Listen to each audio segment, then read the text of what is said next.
So I've been seeing a lot of comments on Jamal Hill's recent injury on his Achilles tendon, which in my opinion is one of the worst injuries that you can get as an athlete, and more specifically as a fighter. When you get an Achilles tendon injury, it's extremely hard to bounce back from that, and it takes quite a bit of time for you to recover, and you may never fully recover from that sort of injury. And so I do give Jamal Hill my best wishes. I wish him the speediest of recoveries, and I hope to see him back. But with that being said, that led to him having to vacate the light heavyweight title. And I wanted to talk to you about my thoughts on the light heavyweight division since Jon Jones' departure of that division. I think ever since he left, that division has been in shambles. I think Jon Jones, alongside, I need to make this a notable mention because I don't think people give this man enough credit. DC, Jon Jones in DC crushed that division. They were so dominant. DC was so dominant outside of Jon Jones.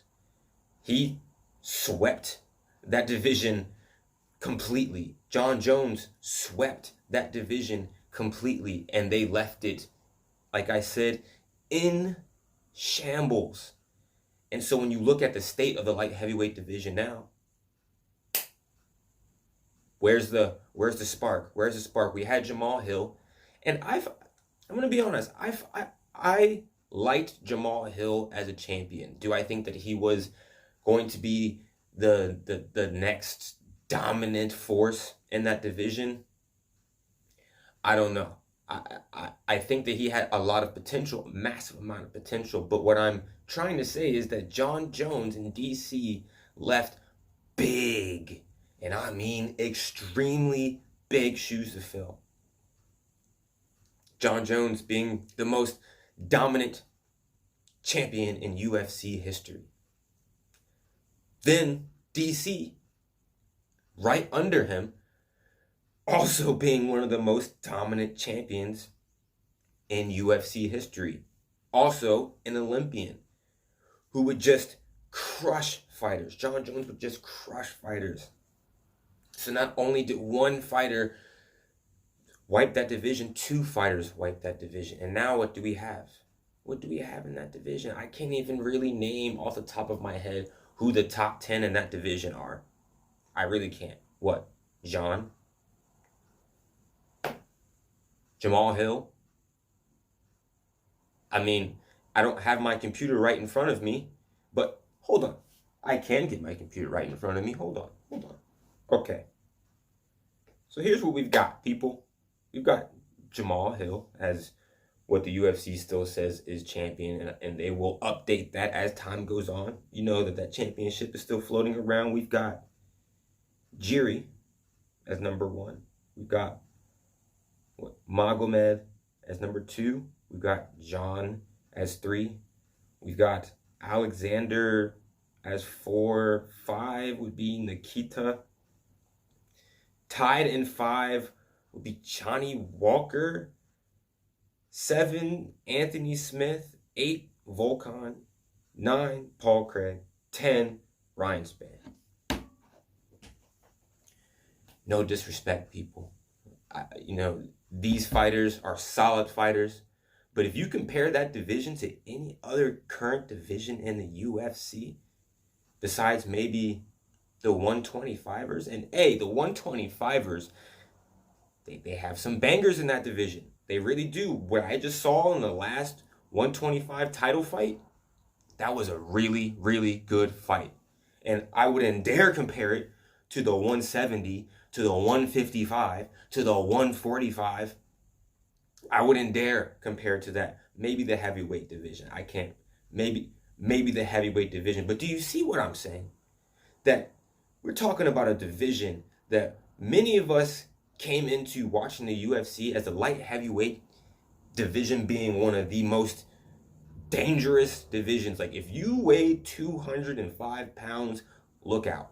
You were going into a very rough division. We're talking about Jon Jones, DC, Alexander Gustafsson. We're talking about Anthony Johnson, may he rest in peace. We're talking about some stacked divisions. This is when Dominic Reyes was doing his thing. We're talking about Oben St. Preux was doing his thing. At one point, Lyoto Machida was in that division.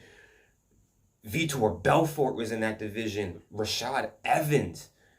Do you see where I'm going with this? How far has the light heavyweight division dropped? It's dropped. It's dropped far. And so it's been amazing to see where it's at after the dominant reign of the two champions that I've previously spoken of. I really don't have much else to say other than I think that John Jones in DC left a curse on that division. And I think it's going to take a while for that division to recover.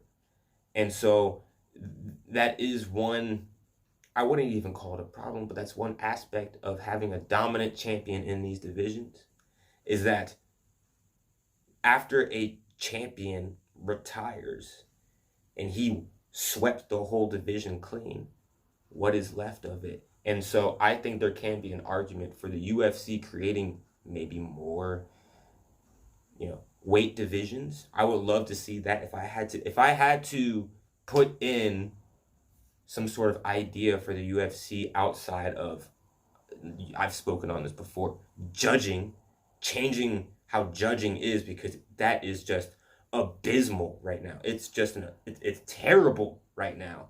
I would say think about implementing more UFC divisions. I think that you would have less problems possibly like this occurring.